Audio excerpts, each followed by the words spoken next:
What's going on, man? It's your boy Butler. It's the best day of my life, man. Tomorrow is not promised. Go on and do your little dance while they still playing your song. So now I'm always touching on the institution, like slavery. Today we're gonna take a turn to actual slavery and slavery after 1865. Because I'm always talking about the long arm of um, Willie Lynch. I'm always talking about the appearance of freedom or the illusion of freedom. Right now, I'm going to touch on situations in these United States, mainly in Mississippi, where in up until 1960, there were still plantations. I know that sounds weird, bro. I know that sounds really, really weird. But it's real. Let's dive in, man. I don't know what would you call it, but something like a plantation to me. It belonged to several different white people. They all were family, I guess. And you couldn't leave. And if you did leave, they either come get you or have somebody kill you, whatever. That's what happened.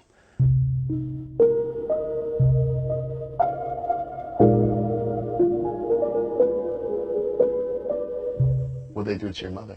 They just had my mother, the white men. They just do what they want to do with them. And I just wasn't big enough to do nothing. If I would have been, I don't know, probably wouldn't be. And this was in the 1950s or 40s? That was on through the 40s, in the 50s, all through the 50s, and part of the 60s. So what would the repercussions be if you tried to leave or if you tried to refuse what they wanted? Back in them days, it was kind of like you had to do what the white man said or get killed. My dad's uncle, he made him dig a grave and killed him. They killed him and buried him in his own grave. Jerry Dawson, they killed him. He lived right in the same place we lived at home. He left and said he wasn't coming back. They wouldn't got him, brought him back, carried him right down there from his house, killed him. Hung him up in a tree. They hung him? They killed him first, castorized him, and hung him up right from his house where his children, everybody could see him. Were you aware that this is 1940s, 1950s, that this is insane. Arthur, this breaks my heart to hear this story. Growing up, were you fully aware, this is in the 40s and 50s, the civil rights movement is just about to begin. Were you aware of what was going on in the rest of the country at that time for black people pursuing freedom? No. You weren't aware at all that there was any pursuits for freedom in the 40s and 50s for us? No, not really.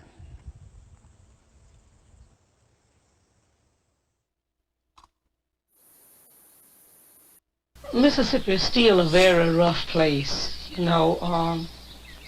People is not just walking up like they used to do in the past, walking out, shooting a man down or getting maybe 200 or 300 people carrying you out and lynching you, but it's in a more settled way. They can let you starve to death, not give you jobs. These are some of the things that's happening right now in Mississippi. Now this is 1968. See, Mississippi is not actually Mississippi's problem. Mississippi is America's problem. Because if America wanted to do something about what has been going on in Mississippi, it could have stopped by now. It wouldn't have been in the past few years between 40 and 50 churches bombed and burned. You see, and this lead me to say, all of the burning and bombing that was done to us and the houses, nobody never said too much about that, and nothing was done. But let something be burned, by a black man, and then, my God, you see, the flag is drenched with our blood. Because, you see, So many of our ancestors was killed because we have never accepted slavery. We had to live on it, but we've never wanted it. So we know that this flag is drenched with our blood. So what the young people are saying now, give us a chance to be young men, respected as a man, as we know this country was built on the black backs of black people across this country. And if we don't have it, you ain't gonna have it either, because we gonna tear it up. That's what they saying. And people ought to understand that. I don't see why they don't understand it. They know what they've done to us. All across this country, they know what they've done to us. They told us slavery ended in 1865. They put it in the textbooks, wrapped it in dates, and closed the chapter like a finished story. But history doesn't stop just because a law is signed. In rural Mississippi, not in ancient times, not in some forgotten century, but within living memory, black men, women, and children were still being controlled, trapped, beaten, threatened, and forced to work under systems designed to look legal, but function like slavery. Not chains on every wrist, but fear on every doorstep. Not auction blocks, but courtrooms. Not overseers with whips, but sheriffs with guns and judges with pens. This is not mythology. This is American history. They hope would stay buried.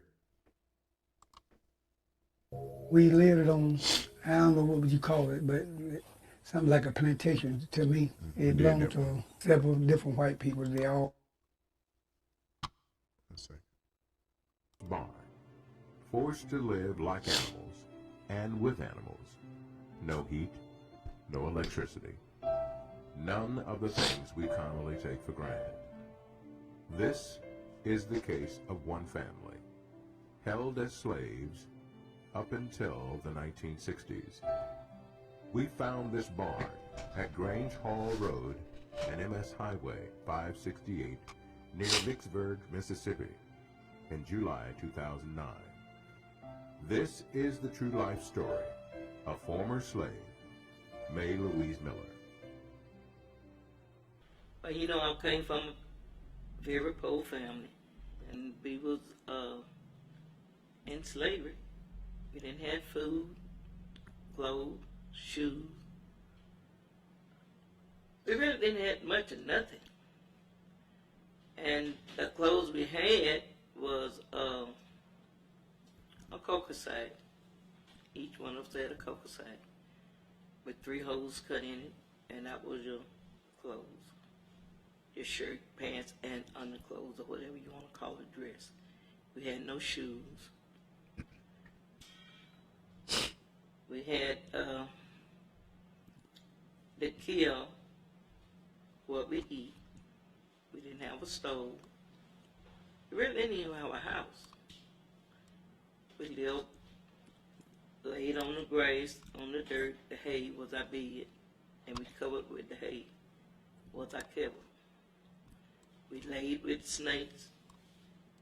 We ate snakes. We ate the crickets. We ate the worms. We ate the birds. We ate the bird eggs. We ate the rabbits. We ate the frogs. We just kind of like Tarzan. Whatever that come in front of you, that was your meal, if you caught it. And that was our motto. It was more than me, but I don't call names. But if we caught a worm,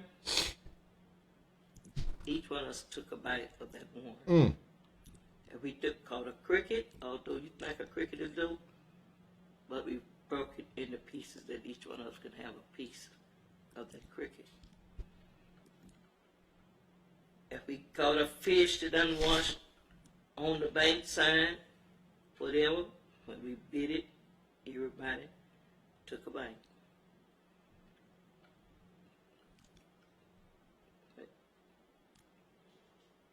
President Abraham Lincoln issued the Emancipation Proclamation in 1863. By 1865, the 13th Amendment, abolishing slavery, had become constitutional law in most states, and in 1865, Lincoln became the first U.S. president to be assassinated. During Reconstruction, most southern states ratified the 13th Amendment. However, they also put in place a series of laws that severely restricted the rights of African Americans called the Black Codes.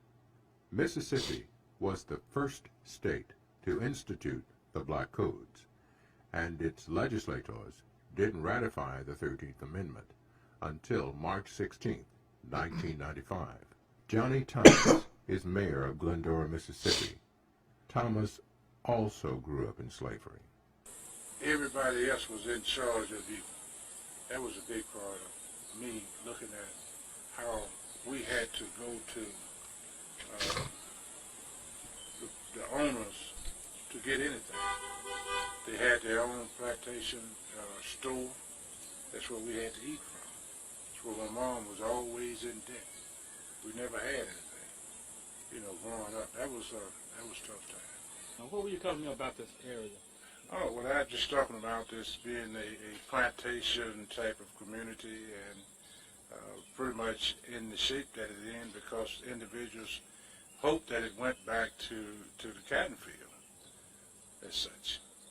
What do you mean by plantation type? Well, we was created around plantations. This entire area here was pretty much farmers, and now they are pretty much mechanized and corporate farming. Therefore, leaving individuals here to fend for themselves and hopefully to keep the status quo. When I say status quo, keeping individuals without. It is their mission, it seems, that this community stay poor as it was in the past. I'm a part of the Swan Lake. The Swan Lake community was owned by the Floats. And the Floats own the plantation in Swan Lake as well as in Glendora. In July 2009, not only did we interview May Louise Miller, who was a former slave until the 1960s, but we uncovered a present-day plantation.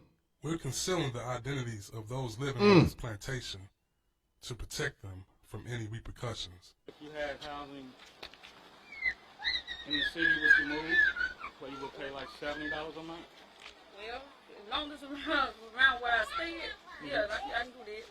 You know, we couldn't get them to say anything about the owners on camera, but they explained to us off camera exactly what was going on, and they said to us if we were able to get them off of the plantation, that they would give us the full story on camera. Human rights activist and writer Dick Gregory explains the mentality of present-day slavery. And so you sit and you look at a mentality. And so when I looked at that film, I was thinking about my mother. They would bring my mother to the house. And when they bring my mother to the house, one of us would have to go with my mother. So the master said. And so this was the particular time that I had to go with my mom. So they raped my mom. And when it came to me, I was sitting there crying because, when you don't know what's going on, I was sitting up there crying in this. And so the lady said, they coming to me. So the master's wife said to him, and the other brothers or whoever they were. And she said, and they was sort of looking, and she said, oh no, no honey, no. And she says, she's not even a heifer yet. I didn't learn what that word was till over in the 70s. And she said, she's not even a heifer yet. She's just a yearling. You can't. But they gave my mouth, and they raped me just like they did my mama. And there I was laying in that pile of blood. A little bit of girl didn't know what to do, and his wife had to clean me up. But that never stopped. And I remember telling my mom, if you go tell that old nigger what happened here today, we's gonna kill everybody. We took this issue of present-day slavery, Peonage, to Capitol Hill. We contacted members of Congress to get a reaction, but were not surprised when they said they would, but never set up a time to be interviewed. Radio talk show host George Wilson has been reporting from Capitol Hill for over 30 years. He's well known by every member of Congress and the Senate, but none of them would give him an interview on present-day slavery and or peonage either, even though they promised they would. We all had been led to believe that somehow we were past slavery and its vestiges and we were moving on to a better day.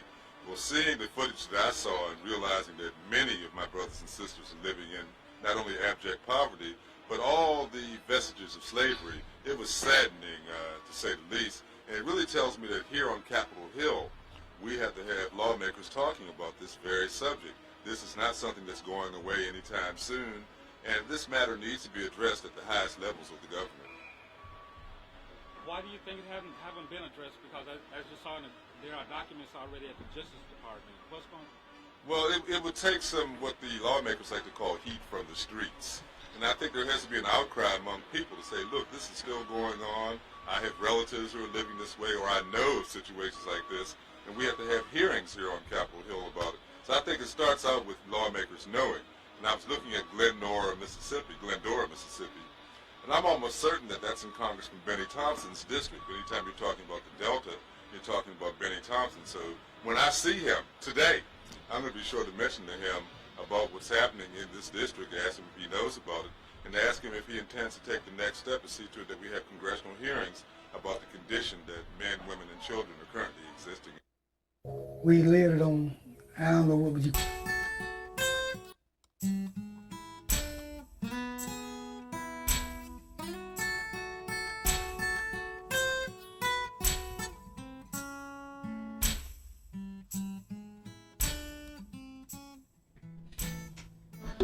What's your name? Lula Mae Willingham.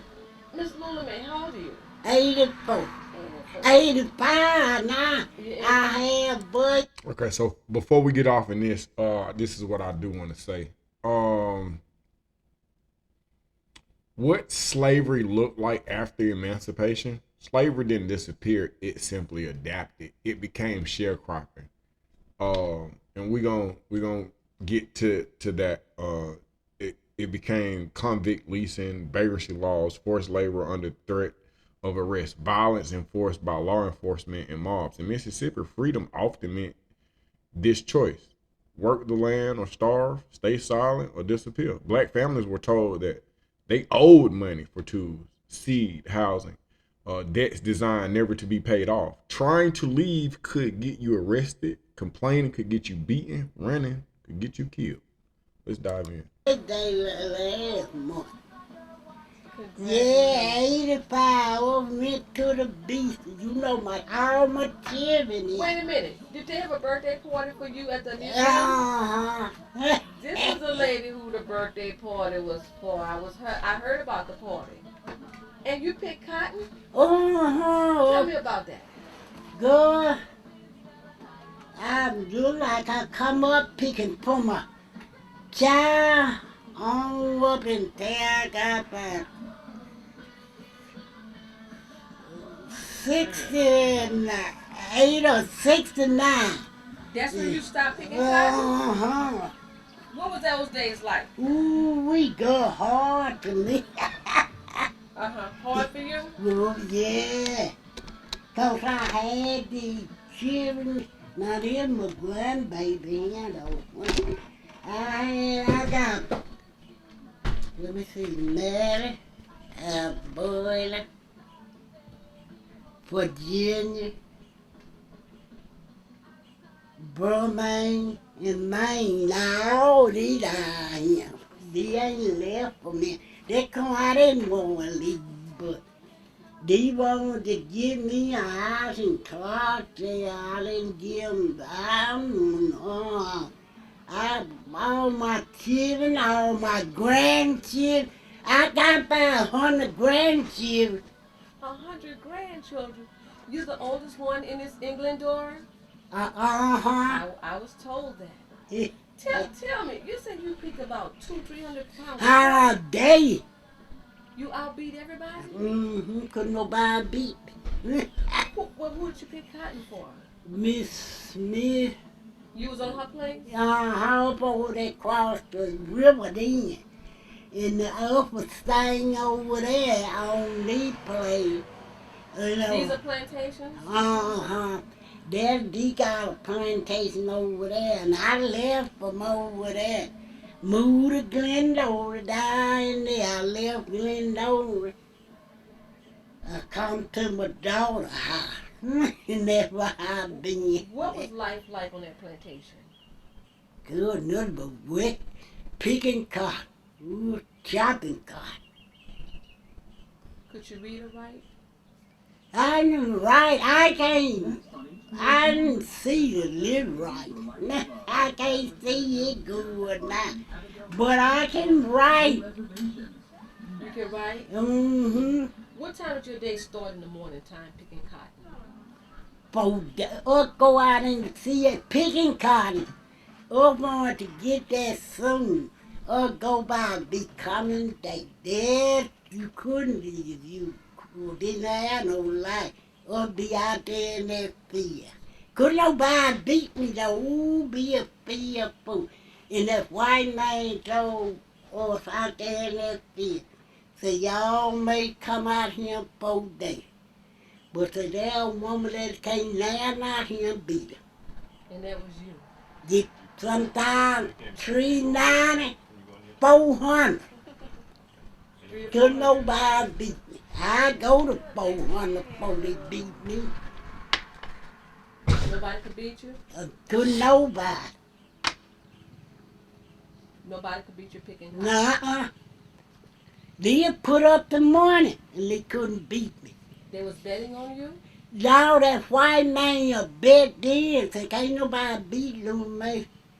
Every time, pick for that white man or go down there to, what that place is, up or down in there, somewhere.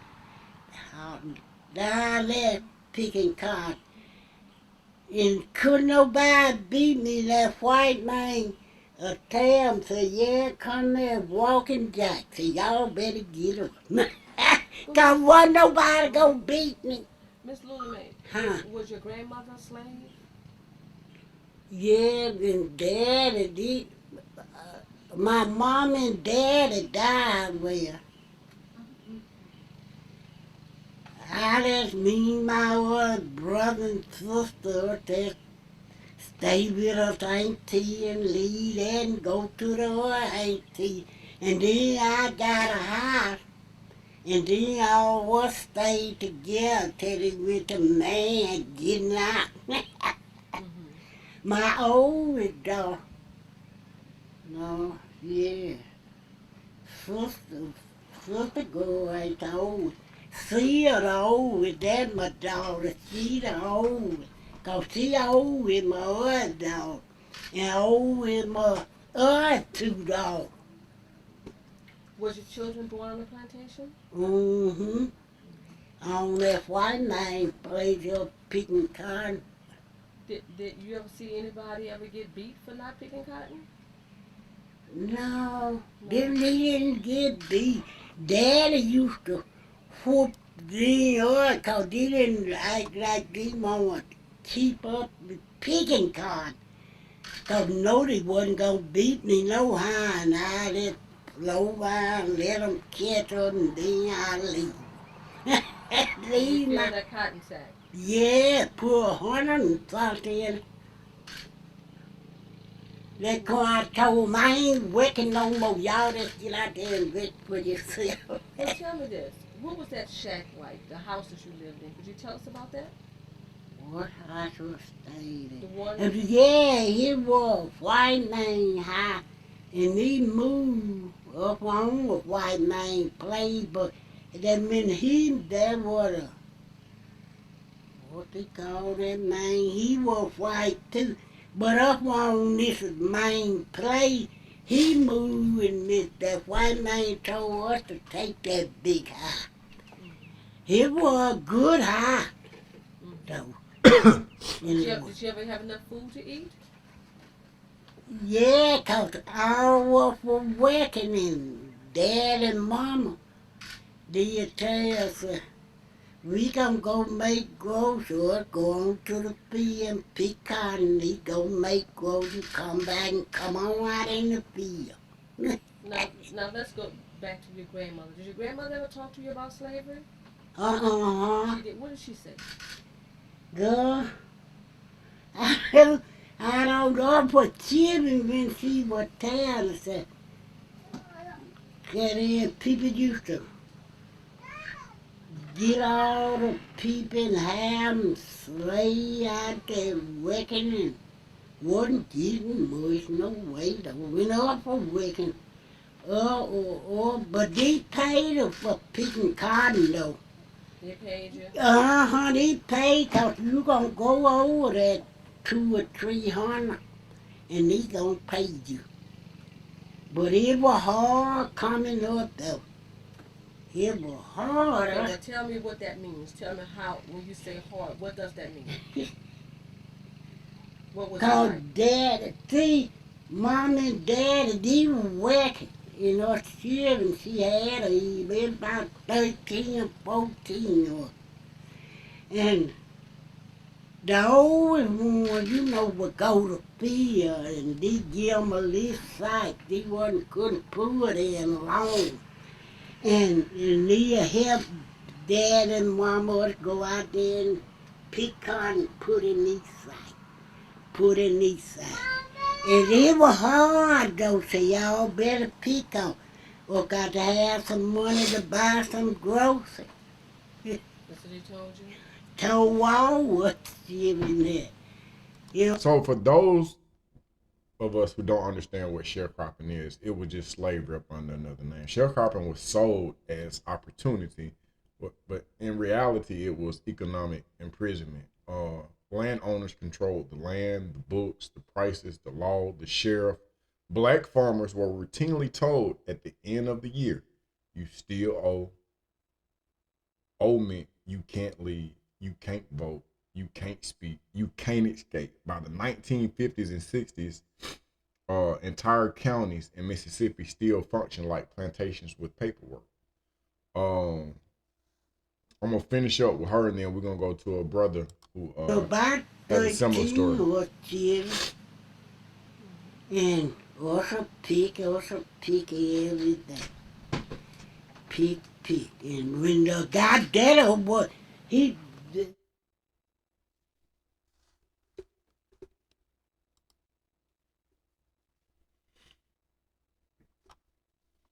Hi, my name is Antoinette Harrell. I'm in Hattiesburg, Mississippi.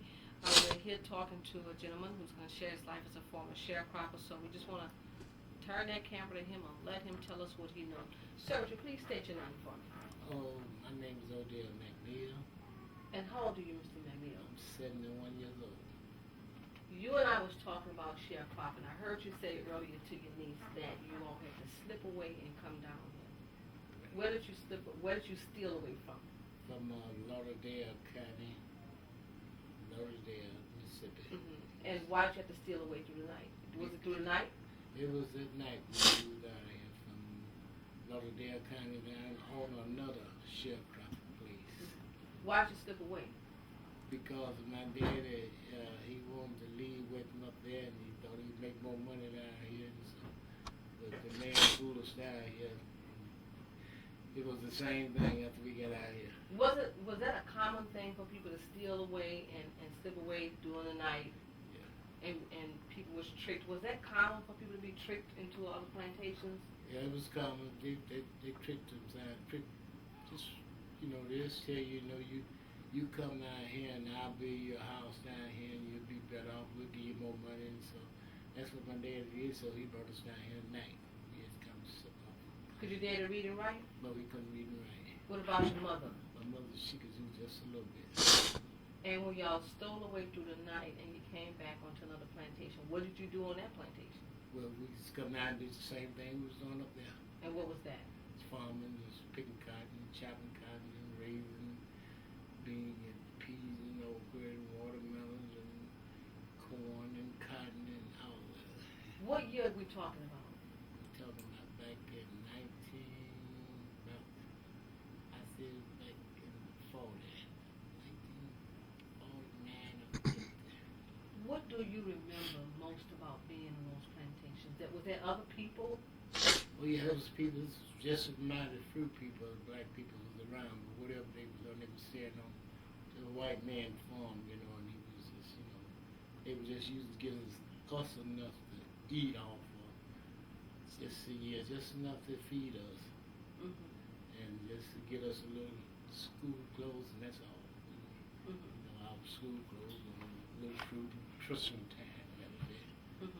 Nothing, oranges and apples? Then little oranges and apples for Christmas. Just oranges and apples for Christmas. A little can all we got.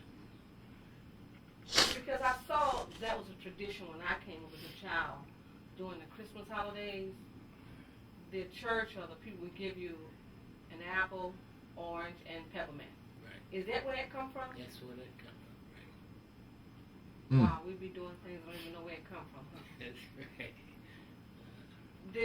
Was there any people ever whipped on the plantations that you saw, or beat, or mistreated? Yeah, well, my dad was mistreated because they tell him what he had to do and what he better do, If he didn't do it, they would do this and do that to him, but I never did see him get beat or nothing, but he was threatened. I know he was threatened a lot. A lot that they would beat him? Yeah, and he was just, get up and do it. He was just working the night and the man had milk cows and everything. He had to milk the cows early in the morning, late at night, and milk the cows' heads out there, After he come out the field, he had to come in and wet the black dog later on that night, the other thing. How many children did your parents have? She had just two. Your mom had 2 children. Right. And your mother worked in a big house? She worked out there in the white people's house. What did she do? She was cooking and ironing and washing and just cleaning the house and doing all that, just like she was, just a baby. And she nursed babies on her breast? She nursed all the white babies, On her breast? Hey man, much respect to the Your Story 08. That is where this footage is coming from. They have a lot of information, just uncut raw information centered around sharecropping. If you want to catch the full video, go to Sharecropper's Voice, Your Story 08. Subscribe to that channel. I'm gonna go to another. Who we are and who we will be. Better understanding of what makes us who we are. Man own the house. He lets you live in the house, and he lets you work his land. He furnished the mule and everything. But when it comes time to harvest, you took half and he took half. See, that was the way you paid him. You got half of whatever, he got half of whatever you raised. And so that's what you call a sharecropper. See, one shared with the but anyway, that's the way sharecroppers operate. My daddy did that all his life to a sharecropper. Yeah. When he's on that big old farm, during the year, they had something like they call a lien. And he could go to the store all winter, all the time, just get anything he wants. and the white man just put it down. And the funny thing, you know, he'd never know what the man put down. He just gets so much come out of the man. He said, okay, Joe, I got it. And he put it down. I don't know what the noise is in the background, but this is Tony Crawford, 1971. That's the page that this is on. But the liens and the sharecropping and you know, all these tactics. As I'm paying attention to it, I feel like these tactics are still being used today, just in reference to the debt and how we work to pay the mortgage on the house, and it takes 30 years to pay this debt off. And how, as we work, the majority of our time and many of our lives, we spend most of our hours at work. And that work is used to pay for our housing. Our housing is used so that we can rest, so that we can go to work. Lo and behold, that you have to have transportation. So then now it takes you 5 years to pay this vehicle off. So you spend most of your time working for tools that help you get to work. Let's go to Alabama, man. Let's go to Alabama. Only because they got the sound playing. I don't know. Let me see if it ends. I don't want to. Well, we got to settle up. We say now for the seeds, and you didn't have no receipt, no nothing. So he did that for a long time. So Matt and Ella got big enough to try to keep up with it. But at that time, that was long. It was a long time. That's when they started looking for a farm. But we used to have so much cotton, maybe 100 acres, 75 acres of cotton. Just pick cotton. We used to pick cotton so long. You go to picking cotton that morning when the sun come up, and you pick cotton till the sun go down. Pick all that cotton, and then they get ready to settle up in the year. So when they get ready, after they pick all that cotton, the end of the year, maybe I say, friends, you made like 15 bales of cotton. So now, if you made 15 bales of cotton, 7.5 bales went to that white man right off the top. He got the first 7.5 bales. Then after you get the 7.5 bales, and he said, well, we got to settle up. He said, now, for the seeds and flowers and all those things, you owe me like 3 bales. So my father said, okay. He said, now, you run a lien at Robert Lewis store, and you eat all week. You don't get the stuff from the store. So you owe Mr. Robert Lewis 1 bale. So he said, I think that should settle it up. My father said, okay. But if you made 15 bales of cotton, and he got 7.5 bales off the top, then he got another 3 bales for use of all that and the seeds and everything you got from him. Then the stone man got 1 bale, so that's 4 bales. And he got 7 off the top. 7 and 4 is 11.5 bales. So that meant my father only have 3.5 bales left. And he took that 3.5 bales and raised all of us and bought him a car. I don't know how he picked cotton. You can see how we pick cotton, just how it looks. And we had a lot of fun sometimes picking cotton, but you had to pick. You pick cotton sometime all day long. And you go pick cotton for a man practice sometime all week. And maybe when Saturday comes, you'd be made $10. But my dad used to work, so he used to work all day long for $1 a day. And I remember when I started working, it wasn't paying much. But it was hell out there in that hot sun all day long for $10 a week. It was some kind of yellow, bitter weed. You ever hear of bitter weed? Well, bitterweeds grew up in the pasture. Well, if a cow eat close to the bitterweeds, the milk would taste bitter. Okay. So that's what they spend most of their time after they lay by the crop out there, pulling them bitterweeds out of the pasture, so that the milk wouldn't be bitter. And by her being a midwife, they always come in contact with her and enough to keep them boys busy. So they didn't get out of there. And most of the time, the vacation they got mostly was August. See, that's when you live by your crop. And that's when you do it and ain't got much of nothing to do.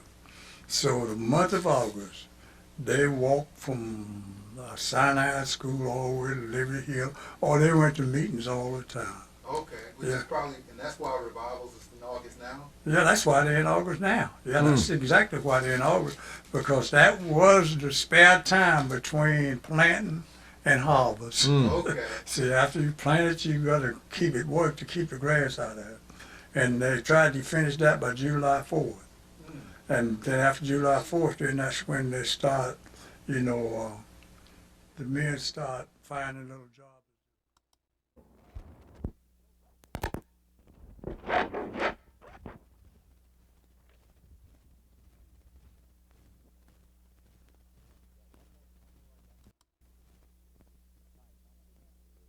Tice, how many people live here?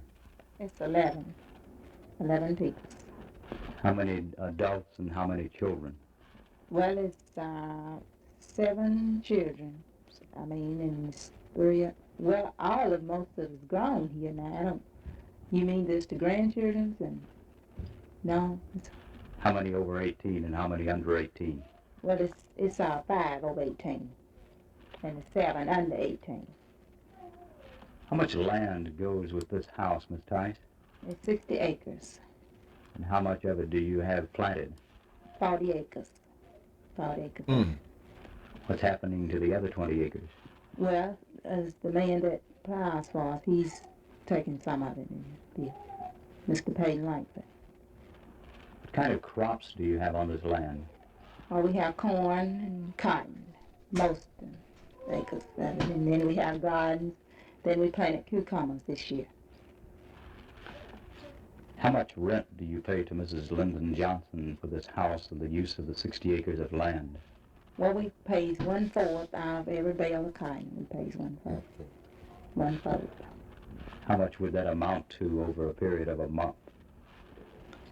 Well, I really don't know. I haven't figured it out because I'm not the one, that sees that. It's my brother, You pay 25% of your crop to Mrs. Johnson in rent?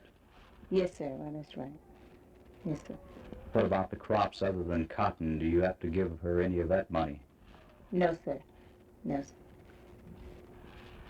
Have you ever heard of President Johnson's poverty program? No, sir.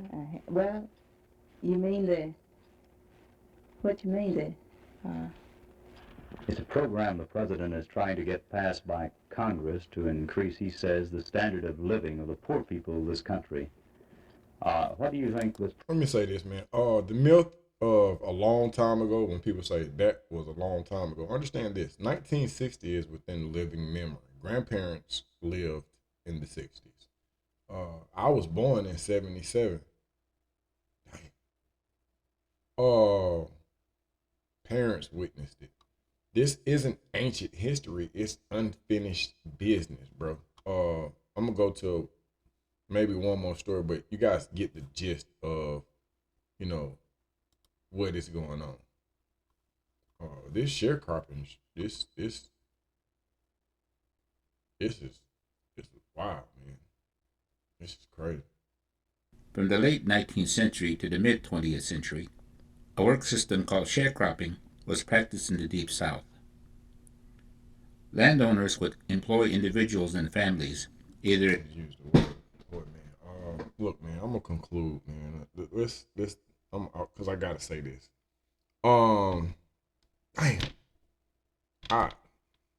This is shit they don't teach you at school, bro. They do not teach you this at school. Let's call it what it is, man. We don't honor history by softening it. What existed in rural Mississippi and Alabama and in southern states in the 60s was slavery, adapted, hidden, legalized, and enforced by fear. Calling it by any other name lets the lie survive. And until the truth is fully spoken, the consequences of it will keep showing up in poverty, distrust, incarceration, and inequality. This isn't about blame. It's about truth. And truth is, the first step toward real freedom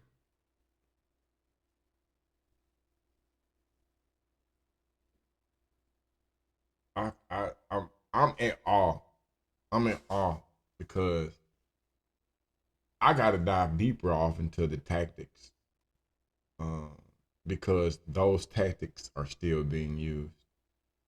And I'm gonna put it together. I'm gonna put it together and then I'll present it in a way where it makes sense, man. But this is, I've done a report on this before. It's unfortunate, man. But this is America. Y'all get in the comment section, man. Let me know what y'all think, man. This is